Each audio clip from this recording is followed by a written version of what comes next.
কৃষি দপ্তরের তরফ থেকে নতুন নিয়োগ বিজ্ঞপ্তি জারি হয়েছে। প্রত্যেকে আবেদন করতে পারো। যে কোনো জেলা, যে কোনো রাজ্য থেকে তোমরা আবেদন করতে পারো। এখানে তোমাদের যোগ্যতা যেটি প্রয়োজন, মাধ্যমিক থেকে শুরু করে উচ্চ মাধ্যমিক, ডিপ্লোমা, যে যে যোগ্যতা আছে প্রত্যেক যোগ্যতায় প্রত্যেকে আবেদন করতে পারবে। এখানে সম্পূর্ণ গুরুত্বপূর্ণ তথ্যগুলো তোমাদের কাছে তুলে ধরবো এই ভিডিওর মাধ্যমে। তোমরা জানো আমি প্রতিদিন বিভিন্ন আপডেটগুলো প্রোভাইড করে থাকি, আর এরকমই যদি জেনুইন আপডেট পেতে চাও অবশ্যই বলবো চ্যানেলটাকে সাবস্ক্রাইব করে বেল আইকনটাকে অল করে নাও। এখানে ছেলে মেয়ে উভয় প্রার্থীরাই আবেদন করতে পারছে। প্রত্যেকটি তথ্য খুবই ইম্পর্টেন্ট তোমাদের জন্য। তো চলো মূল পিডিএফ এ চলে যাচ্ছি। দেখতে পাচ্ছ যে আমি পিডিএফটা ওপেন করে নিয়েছি। এখানে তোমাদের ইম্পর্টেন্ট ইনস্ট্রাকশন দেওয়া হয়েছে, যে ইনস্ট্রাকশন গুলো তোমাদের ফলো করতে হবে। এখানে প্রথমেই তোমাদের আবেদন করতে হবে, অনলাইন মোডেই তোমাদের আবেদন করতে হবে, এবং বলছে যে সাবমিটেড অনলি আপন রিসিপ্ট অফ অ্যাপ্লিকেশন ফিস, অর্থাৎ তোমাদের আবেদন মূল্য জমা করা, তারপরে হচ্ছে তোমাদের আবেদন করা সম্পূর্ণ তোমাদের অনলাইনেই করতে হবে। সেলফ অ্যাটেস্টেড ফটোগ্রাফ এবং সিগনেচার সেটাও তোমাদের প্রয়োজন, সেটা তোমাদের আপলোড করতে হবে। কোন রকম মিস ইনফরমেশন ক্রিয়েট করা যাবে না। আবেদন করতে গেলে সম্পূর্ণ সত্যতা নিয়েই তোমাদের আবেদন করতে হবে। কোনো যদি ভুলভাল যদি তুমি আবেদন করো তাহলে সেই আবেদন তোমাদের কোনো রকম ভাবে অ্যাকসেপ্ট হবে না, রিজেক্ট করে দেওয়া হবে। ঠিক আছে? তোমাদের আবেদন রেজিস্ট্রেশন কবে থেকে শুরু হয়েছে? 9 জুলাই থেকে শুরু হয়েছে, এবং রেজিস্ট্রেশনে তোমাদের শেষ তারিখ হচ্ছে 25 জুলাই 2025। এর মধ্যে সম্পূর্ণ তোমাদের রেজিস্ট্রেশন কমপ্লিট করতে হবে। তো এই রেজিস্ট্রেশন কমপ্লিট করার পরে তারপরে তোমাদের আবেদন মূল্য জমা দিতে হবে।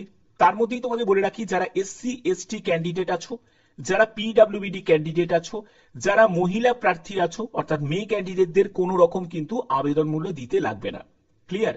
আচ্ছা, এর পরবর্তী আমরা দেখে নেব যে এখানে তোমাদের আর কি কি ইনস্ট্রাকশন ফলো করতে হবে যারা যারা আবেদন করতে চাইছো।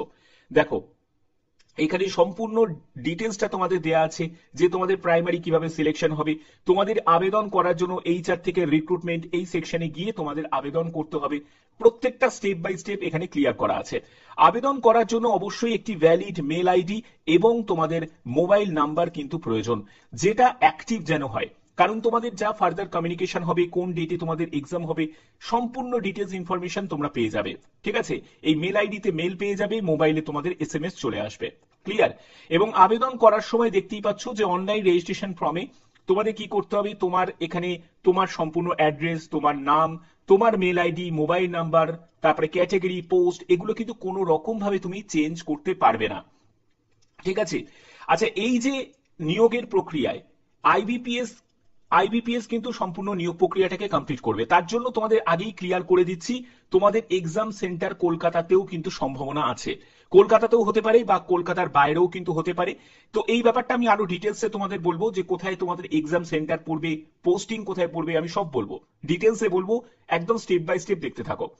দেখো, জেনারেল ইনস্ট্রাকশনের ক্ষেত্রে বলেই দিয়েছে ভারতীয় নাগরিক প্রত্যেকে আবেদন করতে পারে, অর্থাৎ এই যে নিয়োগটি এটি অল ইন্ডিয়া একটি রিক্রুটমেন্ট। অর্থাৎ তুমি যে রাজ্য থেকেই বিলং করো না কেন, সেটা ওয়েস্ট বেঙ্গল হোক, আসাম হোক, বা ত্রিপুরা হোক, বা অন্য কোনো রাজ্য হোক, তোমাদের সেই রাজ্যের প্রত্যেক প্রার্থীরা আবেদন করতে পারবে। প্রত্যেকে এখানে এলিজিবল। এখানে দেখো আর কি কি বলা হচ্ছে। দেখো, মিসকন্ডাক্ট করা, কোনো মিস ইনফরমেশন ক্রিয়েট করা, আবেদনে কোনো ভুল ভ্রান্তি, এইসব যে কাজগুলো যদি থাকে, বা মাল্টিপল অ্যাপ্লিকেশন যদি করো, তাহলে সেটা কিন্তু রিজেক্ট হয়ে যাবে। যে কোনো একটাই আবেদন করবে, কিন্তু সঠিকভাবে আবেদন করবে। তার জন্যই তোমাদের প্রত্যেকটা স্টেপ বাই স্টেপ খুঁটিনাটি তোমাদের কাছে ক্লিয়ার করে দিই। এখানে দেখো, left thumb impression, hand written declaration, এগুলো সবই কিন্তু তোমাদের প্রয়োজন। অবশ্যই এগুলোকে তোমাকে স্ক্যান করতে হবে। আবেদন করার সময় তোমাদের অনলাইন অ্যাপ্লিকেশন ফর্মের ফরম্যাট পেয়ে যাবে, সেখান থেকে তোমাদের আবেদন করতে হবে, যেটা অনলাইনে, যেটার left thumb impression, hand written declaration এগুলো তোমাকে আপলোড করতে হবে। ফটো, সিগনেচার এগুলো আপলোড করতে হবে। তারপরে তোমাদের click on it, open upload যে অপশন তোমরা পাবে, সেখান থেকেই তোমাদের সম্পূর্ণ আবেদন কমপ্লিট করতে হবে এবং আপলোড করতে হবে সব ডকুমেন্টস গুলোতে। এবার ডকুমেন্টস গুলোতে কি কি সাইজ তোমাকে এখানে মেনটেন করতে হবে, সেই সাইজ গুলো কিন্তু এখানে দেওয়া আছে। যেমন দেখো, signature, left thumb impression, hand written declaration, সেটা কিন্তু 20 কেবির বেশি যেন না হয়। তো এবার দেখো, তোমাদের লেফট থাম্ব ইমপ্রেশন সেটা হোয়াইট পেপারে ব্লু ব্ল্যাক ইঙ্কি যেন হয়, এবং সেটা কিন্তু 20 কেবি থেকে 50 কেবির মধ্যে যেন হয়। তারপরে হচ্ছে তোমাদের একটা হ্যান্ড রিটেন ডিক্লারেশন আছে, কি লিখতে হবে হ্যান্ড রিটেন ডিক্লারেশনে আমি সেটাও বলে দেবো। 50 কেবি থেকে 100 কেবির মধ্যে যেন হয়। এটা এক্সিট করে গেলে তাহলে কিন্তু কোনো রকম ভাবে আবেদন তুমি আপলোডটা করতে পারবে না। এখানে হ্যান্ড রিটিং ডিক্লারেশনে কি লিখতে হয় সেটা কিন্তু এখানে মেনশন করা আছে, আমি তোমাদের দেখাচ্ছি এখানে। তো এইখানে দেখো তোমাদের অনলাইন পেমেন্টের ব্যাপারটাও ক্লিয়ার করে দিই। অনলাইনের বিভিন্ন মাধ্যম আছে যেটাতে তোমরা পেমেন্ট করতে পারবে, এখানে সম্পূর্ণ ব্যাপারটা ক্লিয়ার করা আছে।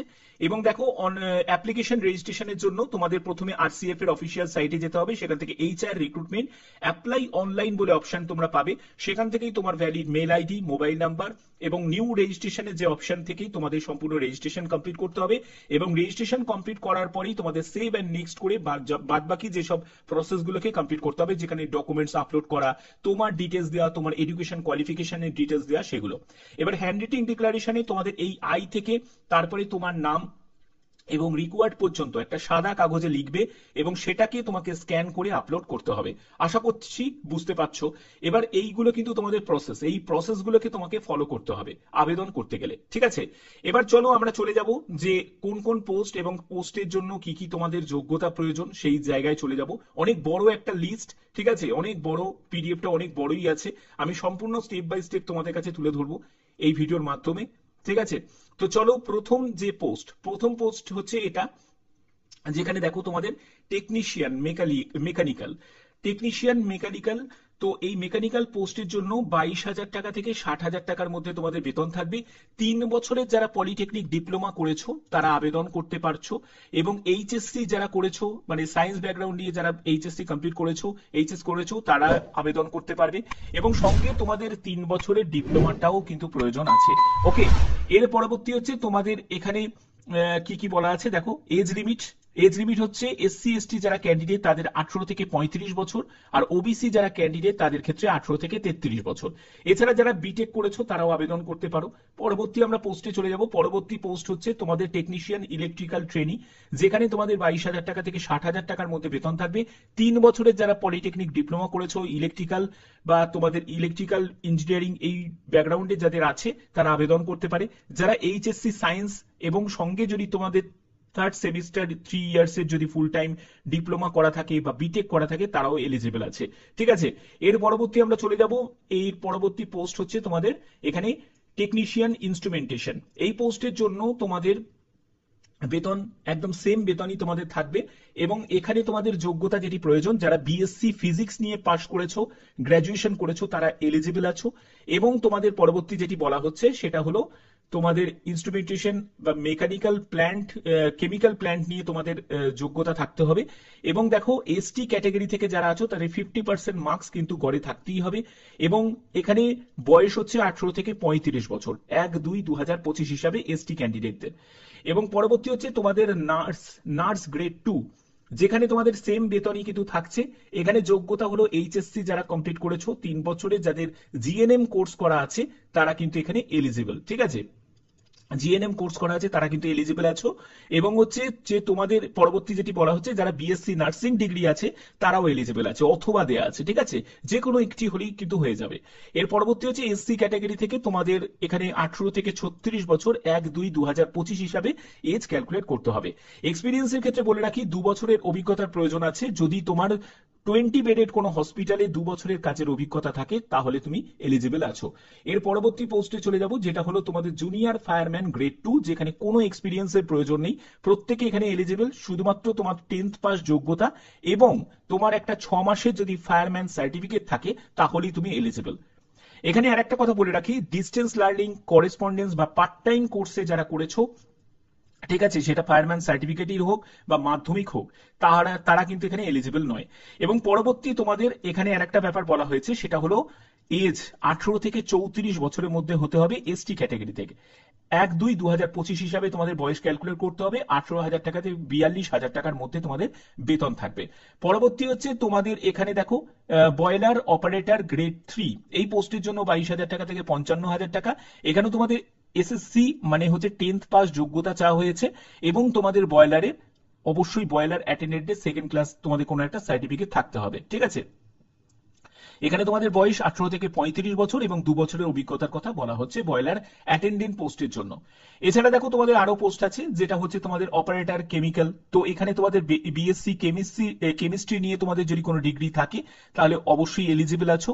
ওবিসি ক্যান্ডিডেটদের 55% গড়ে মার্কস থাকতে হবে, আর যারা এসসি এসটি ক্যান্ডিডেট তাদের 50% গড়ে মার্কস থাকতে হবে। এখানে দেখো তোমাদের এজ লিমিটের ব্যাপারটাও ক্লিয়ার করা আছে। এসসি এসটিরা 18 থেকে 35 বছর আর ওবিসিরা 18 থেকে 33 বছর। কোয়ালিফিকেশনের সম্পূর্ণ ডিটেলস দেওয়া আছে। যাদের তোমাদের 3 বছরের যাদের পলিটেকনিক ডিপ্লোমা করা আছে তারাও কিন্তু এলিজিবল আছে। তো এই হচ্ছে তোমাদের সম্পূর্ণ ডিটেলস এবং এই হচ্ছে তোমাদের ভ্যাকেন্সি। টোটাল ভ্যাকেন্সি 74 মতো আছে এবং তোমাদের এই যে নিয়োগটি করা হচ্ছে সেটা রাষ্ট্রীয় কেমিক্যাল অ্যান্ড ফার্টিলাইজার লিমিটেডের তরফ থেকে, যেটা নবরত্ন গভর্নমেন্ট অফ ইন্ডিয়া। ঠিক আছে, ইনফরমেশন আছে, যেহেতু আইবিপিএস কলকাতাতেও এক্সাম সেন্টার দেয়। তো যাই হোক, এখানে তোমাদের অ্যাপ্লিকেশন ফিজ এর ব্যাপারটা বলে রাখি, 700 টাকা মতো তোমাদের আবেদন মূল্য লাগছে। এই আবেদন মূল্য যারা ইউআর ক্যান্ডিডেট, যারা ইডব্লিউএস ক্যান্ডিডেট, যারা ওবিসি ক্যান্ডিডেট তাদেরকেই দিতে হবে। অবশ্যই যারা মেল ক্যান্ডিডেট তারাই দেবে। SC ST female candidate ex serviceman যারা আছো তাদের কোনো রকম আবেদন মূল্য দিতে লাগছে না। এখানে তোমাদের নেচার অফ জব সম্পূর্ণ ডিটেলসটা কিন্তু ক্লিয়ার করাই আছে। এবং দেখো স্যালারি অ্যান্ড আদার যে বেনিফিটের জায়গাটা বলছে যে selected candidate undergoing on the job training 6 month, অর্থাৎ তোমাদের প্রথম 6 মাসের একটা জব ট্রেনিং থাকবে যেখানে তোমাদের 22,000 টাকা প্রতি মাসে তোমাদের স্টাইপেন্ড থাকবে।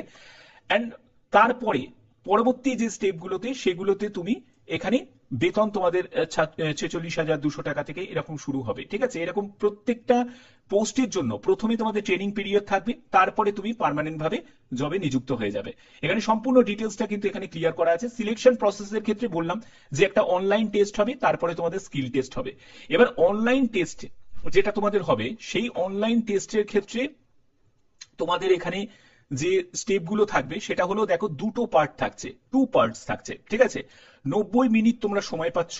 প্রত্যেকটা সেকশনে 100 করে ভাগ করা আছে। পরবর্তী যে স্টেপগুলো তোমাদের ফলো করতে হবে সেগুলো হচ্ছে, দেখো এখানে তোমাদের ভেরিফিকেশনের জন্য যখন তুমি ভেরিফিকেশন করাবে, যেহেতু তোমাদের পুরো এক্সামটা তোমাদের আইবিপিএস নিচ্ছে, তো আইবিপিএস যেহেতু নিচ্ছে, আইবিপিএস এর একটা দায়িত্ব থাকে, আইবিপিএস কিন্তু লোকেশন যে সেন্টার, যে এক্সাম সেন্টারের যে লোকেশনটা সেটা কিন্তু তোমাদের কলকাতাতে সিলেক্ট করতে পারে বা তোমাদের বাইরের যে জায়গাগুলো সেগুলোতেও তোমাদের সিলেক্ট করতে পারে।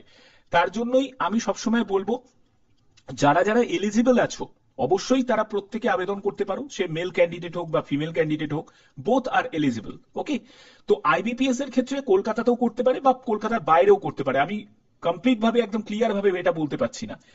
এরপরে তোমাদের স্টেজ 2 ভেরিফিকেশন। স্টেজ 2 ভেরিফিকেশনের জন্য তোমাদের অবশ্যই যারা ওবিসি এসসি এসটি যারা আছো সেই অনুযায়ী তোমাদের এই যে মেরিট লিস্ট বা শর্ট লিস্টিং তোমাদের ক্রিয়েট হবে। এবং সব থেকে গুরুত্বপূর্ণ বিষয়, এখানে কোনো নেগেটিভ মার্কিং নেই। ঠিক আছে, ভুল উত্তরের জন্য কোনো নাম্বার কিন্তু তোমাদের ডিডাক্ট হবে না। বোঝা গেল? স্ক্রুটিনি বলো বাদ বাকি বলো, যে যে প্রসেসগুলো আছে সেই প্রসেসগুলো কিন্তু তোমাদের কমপ্লিট হবে। ওকে, তো আশা করছি এই জায়গাগুলো তোমাদের কাছে ক্লিয়ার আছে। এবং এখানে তোমাদের বাদবাকি যে স্টেপগুলো তোমাদের ফলো করতে হবে সেটা হলো অ্যাপ্লিকেশন রেজিস্ট্রেশন, তারপরে আবেদন মূল্য জমা দেওয়া, এই সব স্টেপগুলো তোমাকে ফলো করতে হবে। ডকুমেন্ট স্ক্যান এন্ড আপলোড, যেগুলো অলরেডি আমি ক্লিয়ার করে দিয়েছি। ওকে, তো যারা যারা এখানে আবেদন করছো তারা ঠিকঠাক করে ভালো করে একবার দেখে নেবে, ভালো করে একবার চেক আউট করে নেবে। অফিসিয়াল সাইটের লিংক ডেসক্রিপশনে দেওয়া থাকবে, সেখান থেকে ভিজিট করে আবেদনটা করে দিতে পারো।